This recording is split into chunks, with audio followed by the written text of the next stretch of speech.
నేను ఈ వేదిక మీద నుంచి మా గృహ నిర్మాణ శాఖ మంత్రి గారికి సంబంధిత అధికారులకు నేను ఆదేశాలు ఇస్తున్నా. ఈ తెలంగాణ రాష్ట్రంలో తండాలలో గూడాలలో ఉండే ఆదివాసీ బిడ్డలకు 100% ఇందిరమ్మ ఇండ్లు ఇవ్వాలి. ప్రత్యేకమైన కార్యక్రమం పెట్టుకొని స్పెషల్ డ్రైవ్ ద్వారా ఈనాడు ఇన్ఛార్జ్ మంత్రివర్యులు జూపల్లి కృష్ణారావు గారికి నేను సూచన చేస్తున్నా. ఈ ఆదిలాబాదు మొత్తం ఉమ్మడి జిల్లాలో 10 శాసనసభ నియోజకవర్గాలకు సంబంధించిన యువ శాసనసభ్యులు ఉన్నారు. వాళ్ళు ఏ పార్టీ అయినా పర్వాలేదు, పార్టీలు చూడకండి. లేకపోతే వాళ్ళు ఎవరితో ఉంటున్నారో చూడకండి. నా సూచన ఒక్కటే, ఇక్కడున్న వేదిక మీద ఉన్న ఇతర పార్టీల శాసనసభ్యులకు కూడా నా సూచన ఒక్కటే, మీ నియోజకవర్గాలలో ఏ గూడెంలో కూడా పేదోడు గుడిసెల ఉండొద్దు. గుడిసెల లేని ఆదిలాబాదు జిల్లాను నేను చూడదలుచుకున్నా. పార్టీలకు అతీతంగా నేను శాసనసభ్యులకు సూచన చేస్తున్నా. ఎన్నికలు వచ్చినప్పుడు ఎన్నికల్లో కొట్లాడుకుందాం. ఎవరిని గెలిపిస్తారో ఎవరిని ఓడిస్తారో ప్రజలే న్యాయ నిర్ణేతలుగా నిర్ణయం తీసుకుంటారు.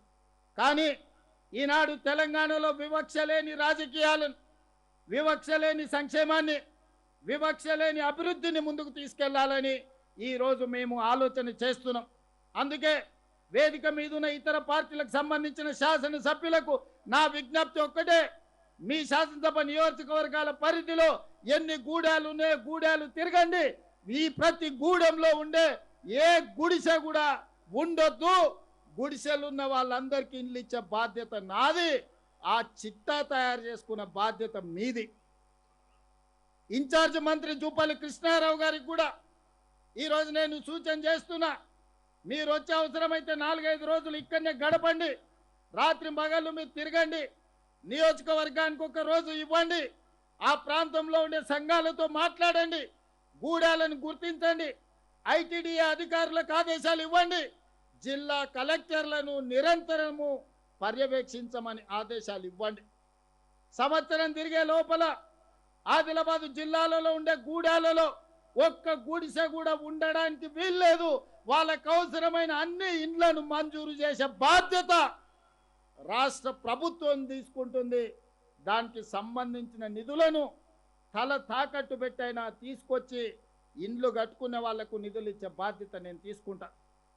ఇవాళ ఇల్లు మంజూరైన ఏ పేదవాడిని అయినా అడగండి, పని పూర్తయిన ఎంబడే వాళ్ళ ఖాతాలలో నగదు పడుతుందా లేదా మీరు ఆలోచన చేయండి. ఇవాళ 1,20,000 ఇండ్లు పూర్తి అయినాయంటే 99% ఇండ్లు పూర్తి చేసుకున్న వాళ్ళ ఖాతాలలో 100% నగదు వాళ్ళ ఖాతాలలో బదిలీ అయ్యింది. నాకెన్ని కష్టాలున్నా జీతభత్యాలు ఇవ్వడానికే కష్టం అనిపిస్తున్న సందర్భంలో, పిల్లల ఫీజులు చెల్లించాలంటే కష్టమవుతున్న సందర్భంలో, ప్రభుత్వ ఉద్యోగస్తులకు పెన్షన్లు ఇవ్వాలంటే కూడా కష్టమవుతున్న సందర్భంలో, ఏ కష్టం వచ్చినా కష్టాన్ని ఎదుర్కొన్నా కానీ ఇందిరమ్మ ఇండ్ల బిల్లులు మాత్రం 1 గంట కూడా ఆగకుండా మీ ఖాతాలలో వేసిన మాట వాస్తవం కాదా? మీరు ఒక్కసారి ఆలోచన చేయండి మిత్రులారా. ఇవాళ నా తపనంత ఒక్కటే, మేము జూబ్లీ హిల్స్లో, బంజారా హిల్స్లో, లేకపోతే సెక్రటేరియట్లను, లేకపోతే పంజగుట్ట చౌరస్తలో భవంతులలో మేము ఉంటే సరిపోదు.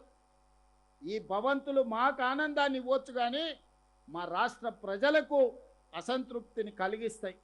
అందుకే ఈరోజు ఎంత ఆగర్భ శ్రీమంతుడైనా, టాటా అయినా, బిర్లా అయినా, అదాని అయినా, అంబానీ అయినా పెద్ద పెద్ద సొంత భవనాలు కట్టుకుంటున్నారు. ఈరోజు అదాని అంబానీకి వాళ్ళ స్థాయికి తగ్గట్టు ఇండ్లు ఉంటే ఈరోజు మా ఆదివాసీ బిడ్డలకు వాళ్ళ ఆత్మ గౌరవం కోసం ఇందిరమ్మ ఇండ్లు ఉండాలన్నదే ఈరోజు మా ప్రభుత్వం యొక్క ఆలోచన. అందుకే మిత్రులారా, ఈనాడు గతంలో ఇచ్చిన 4.5 లక్షలల్లా 1,20,000 ఇండ్లను 13 నెలలు పూర్తయ్యే లోపల ఈనాడు ప్రారంభోత్సవం చేసుకున్నాం. మళ్ళొక మాట చెప్పదలుచుకుని ఇవాళ సెప్టెంబర్ 17, 2026 నాడు ఇంకొక 1,00,000 ఇండ్లకు గృహప్రవేశాలు చేయడానికి సంపూర్ణమైన ఏర్పాట్లు చేస్తాం.